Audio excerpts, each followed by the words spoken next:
Luis, ano nangyari? Nag-enjoy ka nalang ba? Kala ko kasi babalik siya eh. Hindi na siya bumalik. Uy! Boomerang. Uy! Grabe. Teka, medyo mabigat ka na. Minsan kasi bigay ka ng bigay pero hindi pala niya nasasalo. So, nasayang ko yung mahal.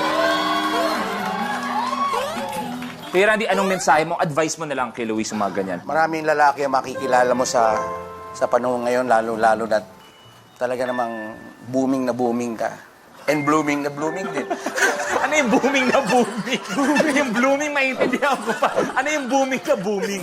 Boom eh, boom. Okay, okay. Booming na booming at di ba isa? Yes, at blooming na blooming. Maraming manliligaw sa'yo. Mag-ingat ka. Sa mga bata, lalo na sa matatanda. O, siya, last. Eto, magkasama to. O, magkasama to sa movie. O, siya. O, yan. na.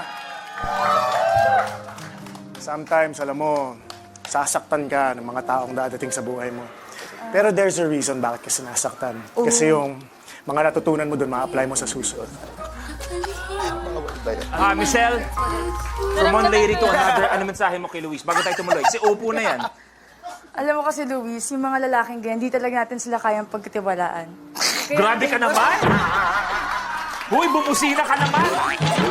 Tandaan mo, isa lang pangalan namin. Isa lang din pangalan namin. Yung mga babae, sabi nila, mas matamis daw magmahal. Ang babae ba? Type mo pala. Type mo pala. May habol ka pala sa kanya. Kinilig naman to. Kaya Luis, si Take a Seat, maraming salamat.